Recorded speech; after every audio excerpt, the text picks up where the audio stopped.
तो आज ग्रामर के हम कुछ क्वेश्चन पूछने वाले हैं, जिस क्वेश्चन का छोटा छोटा छोटा जवाब दो यार, कोई दिक्कत नहीं है। अच्छा, इसमें डरने वाली कोई बात नहीं है, बस ये वीडियो भी डिलीट हो जाएगा।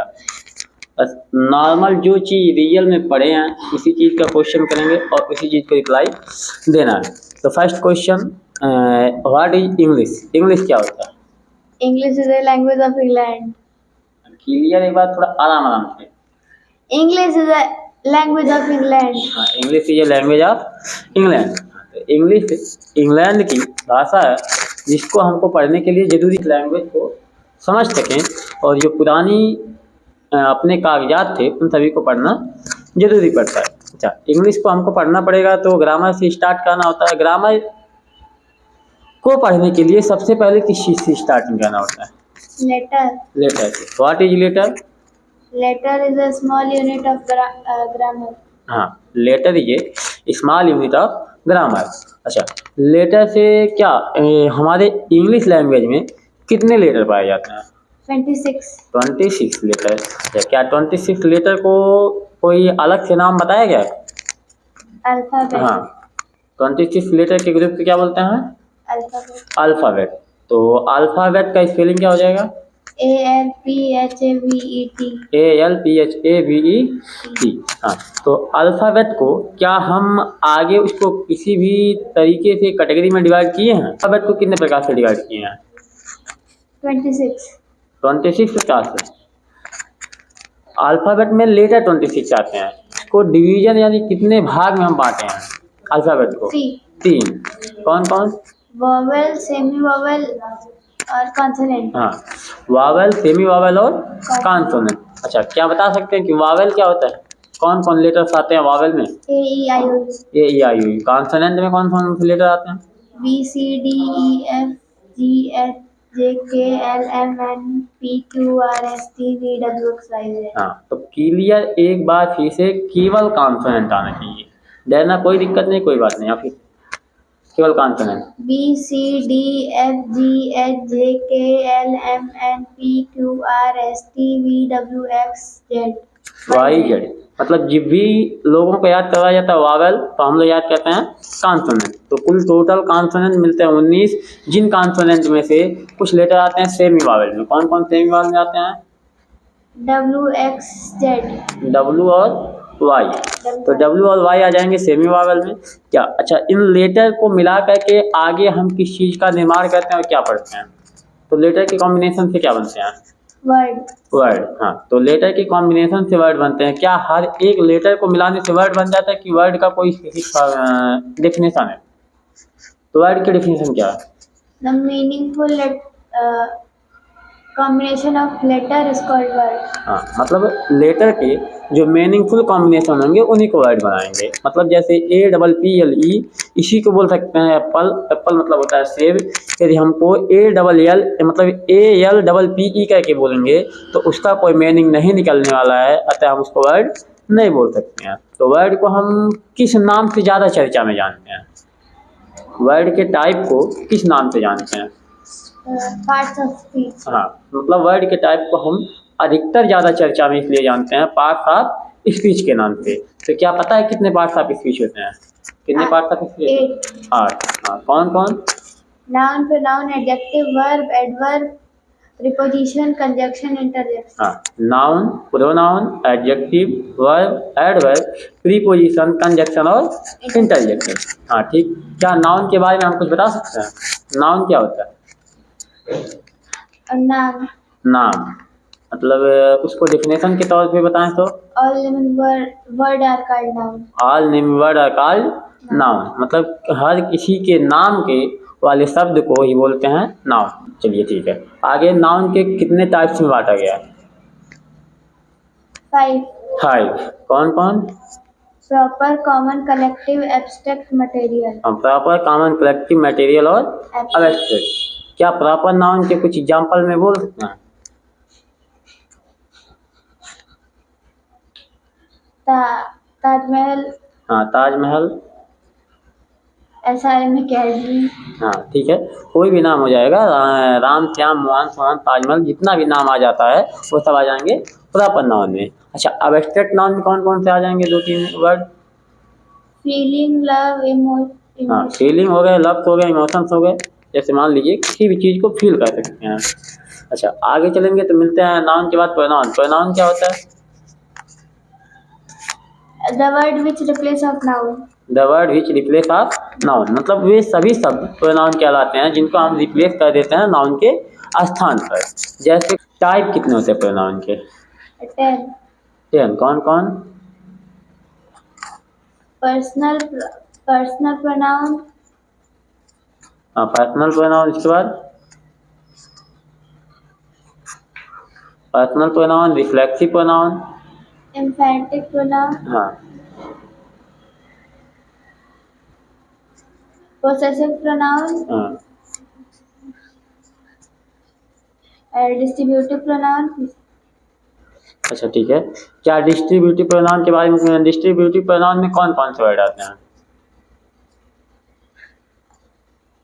आगे मिलेंगे। डेमोन्स्ट्रेटिव प्रोनाउन कौन कौन से होते हैं? This, that, these, those. दीदर, दीज, दोज। अच्छा, पॉजिटिव प्रोनाउन में कौन कौन से वर्ड आते हैं? Mine, our, yours, his, her. हाँ, mine, our, your, his, her. अच्छा, प्रोनाउन को थोड़ा और आगे जाएंगे फिर मिलता है एडजेक्टिव। एडजेक्टिव क्या होता है? Adjective is the qualifying word, noun or pronoun. हाँ, एडजेक्टिव ये क्वालिफाइंग वर्ड टू नाउन और प्रोनाउन, मतलब एडजेक्टिव ये सभी शब्द होते हैं जो नाउन या प्रोनाउन के बारे में बताते हैं, क्वालिफाई करते हैं, फिर नाउन या प्रोनाउन की विशेषता बताते हैं। क्या एडजेक्टिव के 2-3 टाइप बता सकते हैं? कौन कौन से आ जाएंगे? Adjective is adjective of quality, adjective of quantity, adjective of number, हाँ, adjective of distributive, adjective of demonstrative, adjective of ठीक है। एडजेक्टिव आप quality, quantity, number, demonstrative, adjective, distributive. Adjective मतलब एडजेक्टिव कई प्रकार से होते हैं। ठीक, इन एडजेक्टिव का प्रयोग हम जो नाउन या प्रोनाउन को कभी भी क्वालिफाई करने के लिए करते हैं, तो क्या एडजेक्टिव वाले वर्ड के बाद नाउन या प्रोनाउन आते हैं कि नहीं आते हैं? नहीं, एडजेक्टिव के बाद नाउन या प्रोनाउन नहीं आते हैं? noun आता है केवल। नाउन आते हैं, मतलब प्रोनाउन नहीं आते हैं। तो एडजेक्टिव वही शब्द होंगे जिनके बाद तुरंत आगे चल करके नाउन, कोई ना कोई नाउन दिया जाता है। ठीक। अच्छा, वर्ब क्या होता है? क्रिया। क्रिया। क्रिया क्यों किससे डिनोट करते हैं? वर्ब का डिफिनेशन क्या होगा? And verb denote an action. Verb is a word that denote an action, मतलब जो एक्शन को डिनोट करते हैं, जो किसी कार्य को बताते हैं, उसी को बोलते हैं वर्ब। वर्ब को कितने प्रकार से बांटा गया? दो प्रकार। कौन कौन? Helping verb, main verb. Helping verb और मेन वर्ब। मेन वर्ब के क्या फॉर्म भी बांटे गए, मतलब वर्ब के कितने फॉर्म बताए गए? प्राइमरी, एक्सिलरी और मॉडल एक्सिलरी। प्राइमरी, एक्सिलरी और मॉडल एक्सिलरी। प्राइमरी या मॉडल एक्सिलरी में कौन कौन से वर्ड आते हैं? Is, am, are, was, were, do, does. हाँ, is, am, are, was, were, do, does, ये आ जाएंगे प्राइमरी एक्सिलरी। मॉडल एक्सिलरी में कौन कौन आएंगे? Can, could, should, would, can, could, should. हाँ, ठीक ठीक। चलिए, ये सभी पार्ट्स ऑफ स्पीच में जितने भी चीज़ें आती हैं थोड़ा थोड़ा रिटर्न करते रहेंगे। आगे हम मिलते हैं सेंटेंस के बाद, यानी वर्ड से जो मिल करके बनते हैं सेंटेंस। तो सेंटेंस की परिभाषा क्या होता है?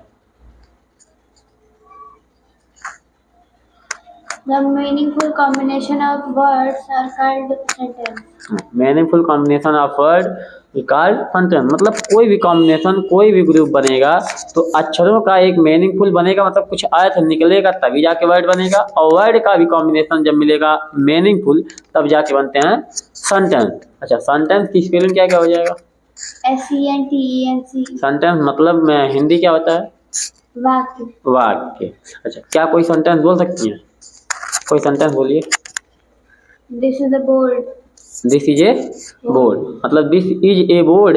इसमें दिस के बाद इज आया, इज के बाद ए आया, ए के बाद बोर्ड आएगा, तभी जाकर के इसके बनेगा सेंटेंस। यदि ऐसे बोल दिया जाए दिस ए बोर्ड इज, तो ये कोई सेंटेंस नहीं बनेगा। मतलब जब इनका कॉम्बिनेशन ऐसा बनेगा कि उसका कोई सार्थक अर्थ निकल सके, कोई भाव निकल सके, तभी जाकर उसको बोलेंगे सेंटेंस। अच्छा, सेंटेंस को कितने प्रकार से डिवाइड किया गया?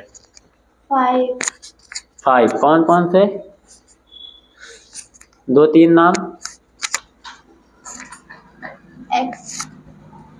Exclamatory, optative, imperative, exclamatory, optative, imperative, interrogative, interrogative, assertive sentence. मतलब जो चीज़ स्टार्टिंग से पढ़ा गया है उसको रिटर्न बताना है।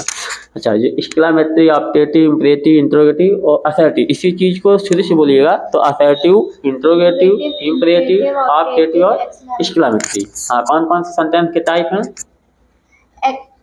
Assertive, interrogative, imperative, optative, exclamatory. हाँ, असर्टिव, इंट्रोगेटिव, इम्पेरेटिव, ऑप्टेटिव और एक्सक्लेमेटरी। असर्टिव सेंटेंस को आगे चल के हम कितने भागों में बांटते हैं? 2। कौन कौन?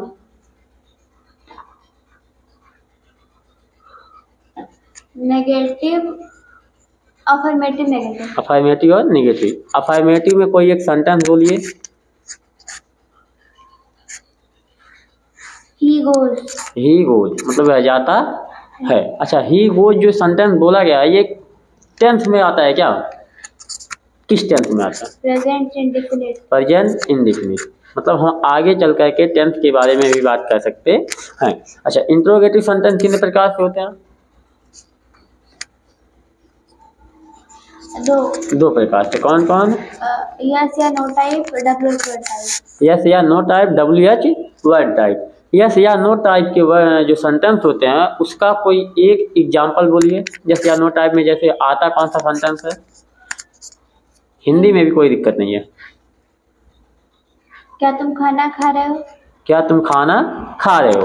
मतलब किसी भी सेंटेंस में ऐसा क्वेश्चन पूछा जाए जिसका आंसर क्या हो, यस या नो में आए। तो क्या तुम खाना खा रहे हो? Are you eating food? हाँ, इस चीज़ को WH वर्ड टाइप में किस तरीके के सेंटेंस आते हैं? तुम खाना क्यों खा रहे हो? तुम खाना क्यों खा रहे हो? यानी जब क्वेश्चन वर्ड सेंटेंस से पहले स्टार्ट में मिल जाता है तो इसको बोलते हैं यस या नो टाइप सेंटेंस। जब वही क्वेश्चन वर्ड बीच में सेंटेंस के आता है तो इसको बोलते हैं WH वर्ड टाइप सेंटेंस। ठीक, आगे हम इस चीज़ के बारे में थोड़ा थोड़ा और छोटी चीज़ें चेक कर लेते हैं। नाउन कितने, नंबर कितने प्रकार से होते हैं? Number 2, number, singular, plural. हाँ, सिंगुलर और प्लूरल नंबर। सिंगुलर नंबर का हिंदी क्या होता है? एक वचन। एक वचन। अच्छा, सिंगुलर नंबर में कौन कौन से, मान लीजिए उसको कितने चीज़ों के बोल कहा था? सिंगुलर नंबर में कितनी चीज़ें काउंट कर होता है? एक। और प्लूरल में? एक या एक से अधिक। एक से अधिक, यानी the number that count one is called singular number and the number count more than one is called plural number. मतलब जिसका एक ही काउंटिंग हो उसको बोलते हैं सिंगुलर नंबर और जिसका एक से ज़्यादा उसको बोलते हैं प्लूरल नंबर। नंबर में ज़्यादा बात नहीं करेंगे, आगे मिलते हैं जेंडर। जेंडर कितने प्रकार से होता है? 4। कौन कौन? Feminine, masculine, common, neuter. Feminine, masculine, common और न्यूटर। फेमिनाइन जेंडर मतलब क्या होता है? फीमेल। फीमेल मतलब फेमिनाइन जेंडर में जो फीमेल वाली जेंडर आते हैं उन सभी को बोलते हैं फेमिनाइन जेंडर। अच्छा, मैस्कुलिन जेंडर में कौन कौन आता है? मेल। मेल। अच्छा, कोई नाम बताइए। मैस्कुलिन जेंडर में 2-3 नाम। विजय, अजय। विजय कि मतलब कोई भी जानवर हो गए, विजय, लायन, एन जो भी आएगा मैस्कुलिन जेंडर में आ जाएगा। चलिए ठीक है। अच्छा, पर्सन कितने प्रकार से होते हैं? पर्सन भी हम लोग थोड़ा पढ़ चुके हैं। 3। कौन कौन?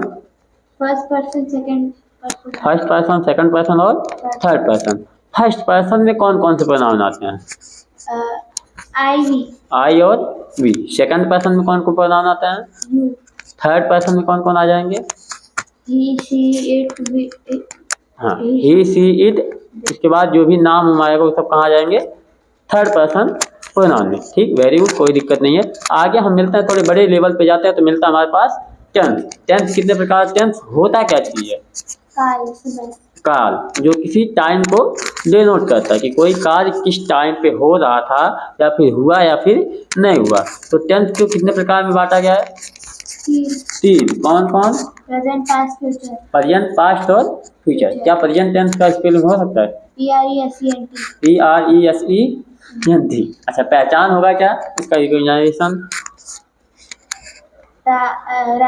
है उसको पूरी तरीके से कि हाँ वाक्य के अंत में क्या आना चाहिए। जिस वाक्य के अंत में है हूँ, वो है, वो प्रेजेंट प्रेजेंट टेंस आता है। मतलब हम लोग केवल पढ़े हैं प्रेजेंट टेंस को सिंगल पहचानने के लिए, जिस वाक्य के अंत में है हो आएगा उसको बोलेंगे प्रेजेंट टेंस। अच्छा, पास्ट टेंस क्या होता है?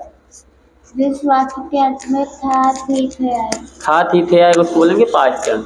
अच्छा, प्रेजेंट, पास्ट और फ्यूचर इन तीनों टेंस को क्या आगे चल के प्रेजेंट टेंस को विभाजित किया गया है? हाँ, कितने प्रकार से? चार। क्या प्रेजेंट को केवल कि पास्ट और फ्यूचर को भी? तीनों को। मतलब प्रेजेंट, पास्ट और फ्यूचर को आगे चल के चार चार भाग में विभाजित किया गया है। उन चारों भाग का क्या क्या नाम है? Present indefinite, present continuous, present perfect, present perfect continuous. Very good. Present indefinite, present continuous, present perfect और प्रेजेंट परफेक्ट कंटीन्यूअस टेंस। आगे अच्छा, इस चीज को फ्यूचर में कैसे बोलेंगे? Future indefinite, future continuous, future perfect, future perfect continuous. हाँ, future indefinite, future continuous, future perfect और फ्यूचर परफेक्ट कंटीन्यूअस टेंस। इस तरीके से देखेंगे तो वेरी गुड, बहुत अच्छा प्रिपरेशन है। इस तरीके को और आगे देखेंगे तो हर एक टेंस का हम पहचान या फिर कोई भी चीज नहीं याद कर सकते हैं। एक दो ये फिलहाल याद तो होगा, सब कुछ इतना पता है, बस एक दो टेंस के पहचान देखते हैं। जैसे मान लीजिए हमारे पास आता है, रैंडमली उठाते हैं प्रेजेंट कंटीन्यूअस। प्रेजेंट कंटीन्यूअस की पहचान क्या होगा? रहा, रही, रहे। रहा, रही, रहे। रहा है, रही है, रहे। हाँ, अच्छा, ये रहा है, रही, रहे हैं कहाँ आते हैं? पूरा इसको बोलिएगा। जिस वाक्य के अंत में, जिस वाक्य के अंत में रहा है, रही है, रहे हैं क्या आते हैं उसको प्रेजेंट कंटीन्यूअस। Very good. जिस वाक्य के अंत में रहा है, रही है, रहे हैं आते हैं इसको बोलते हैं प्रेजेंट कंटीन्यूअस टेंस। अच्छा, इसमें मेन वर्ब कौन सा यूज होता है? ये तो हो जाएंगे हेल्पिंग वर्ब। मेन वर्ब क्या सही कौन सा यूज होने वाला है? मेन वर्ब के 5 फॉर्म होते हैं, first form, second form, third form, fourth form, ING form. हाँ, तो मेन वर्ब का आईएनजी फॉर्म और हेल्पिंग वर्ब क्या होता है? Is, am, are. अच्छा, इसमें कोई सेंटेंस हमको मान लो निगेटिव में बनाना है, जैसे वह नहीं खा रहा था, नहीं खा रहा है, तो इसका क्या अंग्रेजी बनेगा? वह नहीं खा रहा है। He is not eating. Very good. अच्छा, इस चीज को हम थोड़ा पास्ट में ले जाएंगे, तो पास्ट में चेक करते हैं पास्ट कंटिन्यूअस का ही। ठीक है, पास्ट कंटिन्यूअस का, तुम क्रिकेट नहीं खेल रहे थे। You were not playing cricket. You were not playing. Very good. You were not playing cricket. आगे चलेंगे, हाँ, तो थोड़ा बहुत और। अच्छा, परफेक्ट टेंस में मान लीजिए प्रेजेंट परफेक्ट बनाना, तो प्रेजेंट परफेक्ट का पहचान क्या होता है? जिस वाक्य के अंत में चुका है, चुकी है, चुके हैं, आए वो प्रेजेंट परफेक्ट कहलाता है। Very good. जिस वाक्य के अंत में चुका है, चुकी है, चुके हैं, आए उसको बोलते हैं प्रेजेंट परफेक्ट टेंस। अच्छा, परफेक्ट टेंस में चाहे प्रेजेंट हो, चाहे पास्ट हो, चाहे परफेक्ट हो, इन तीनों परफेक्ट टेंस में मेन वर्ब का कौन सा फॉर्म यूज करते हैं? मेन वर्ब का कौन सा फॉर्म यूज करते हैं तीनों टेंस में, परफेक्ट में भी, या फिर प्रेजेंट परफेक्ट में कौन सा यूज करते हैं? Third form. Very good. हाँ, तो हो जाएगा हमारा तीनों फॉर्म का। जैसे मान लीजिए परफेक्ट में कहीं भी यूज करेंगे तो कौन सा फॉर्म यूज करेंगे? मेन वर्ब का थर्ड फॉर्म। हाँ, तो उसका प्रेजेंट परफेक्ट में हेल्पिंग वर्ब क्या लगाते हैं? हैज और। Very good. अच्छा, दिक्कत कहाँ आ रहा है थोड़ा बहुत, चलिए उसका कोई दिक्कत नहीं है। मान लो हम इसको इसमें एक सेंटेंस बनाते हैं कि क्या वह खाना खा चुका है, इसका अंग्रेजी क्या बनेगा? क्या वह खाना खा चुका है? Has he eaten food? Very good. अच्छा, इसको एक बार फिर से बोलिएगा कि वह, मान लो वह क्रिकेट खेल चुका है। वह क्रिकेट खेल चुका है। He has played cricket. He has played cricket. Very good. अच्छा, इसको हम थोड़ा इंट्रोगेटिव में लाते हैं कि क्या वह किताब पढ़ चुका है? क्या वह किताब पढ़ चुका है? He has read the book. Has he read the, फिर से क्या बोलिए? Has he read the book? Has he read the book. ठीक है, वेरी गुड। टेंथ में जो भी तैयारी है बहुत अच्छे से हो चुका है। आगे हम देखेंगे टेंथ के बाद क्या वॉइस हम लोग पढ़े हैं या फिर नहीं। वॉइस मतलब वॉइस को हम लोग कितने प्रकार से पढ़ते हैं? दो। कौन कौन? Active voice, passive voice. Active voice और पैसिव वॉइस। थोड़ी थोड़ी दिक्कतें हैं, चलिए उसको भी सही हो जाएगा। अच्छा, एक्टिव वॉइस क्या होता है? जिसको नॉर्मली हम 10th में पढ़ते हैं। हाँ, जो सिंपल टेंस। हाँ, जो नॉर्मली हम 10th में पढ़ते हैं वो क्या होता है? Active voice. अच्छा, एक्टिव वॉइस को पैसिव वॉइस में चेंज करते समय मोटी मोटा क्या क्या चीजें चेंज करते हैं? सब्जेक्ट को ऑब्जेक्ट की जगह पे ऑब्जेक्ट। हाँ, सब्जेक्ट को ऑब्जेक्ट की जगह पे और ऑब्जेक्ट को सब्जेक्ट की जगह पे, हाँ, नॉर्मली चेंज करते हैं। और कुछ मेन वर्ब का मान लीजिए, मेन वर्ब क्या यूज करते हैं? मेन वर्ब का हमेशा थर्ड फॉर्म यूज करते हैं। चलिए ठीक है, जब भी मतलब चेंज कराया जाएगा बोर्ड पे वो लिखने में आ जाएगा। अच्छा, हम नरेशन पढ़ रहे थे जैसे मान लीजिए हम एक वॉइस चेंज करते हैं, oral, he read a book, he reads a book, इसका वॉइस पैसिव वॉइस क्या बनेगा? A book read by. A book is read by him. A book is read by him. Very good. जो भी sentence बनता है तो subject को object में, ऑब्जेक्ट को सब्जेक्ट में। तो ही रीड्स ए बुक, तो जो प्रेजेंट इंडेफिनिट होता है डू डज, इसका चेंज होता है इज एम आर में। तो a book is read by him, ये हो जाएगा हमारा पैसिव वॉइस। Very good. जहाँ भी हुआ है इंग्लिश का प्रिपरेशन बहुत अच्छा हुआ है। इस चीज़ को थोड़ा कंटिन्यू करेंगे रिवीजन के साथ। तो चलिए मिलते हैं अगले वीडियो में। जय हिंद, जय भारत।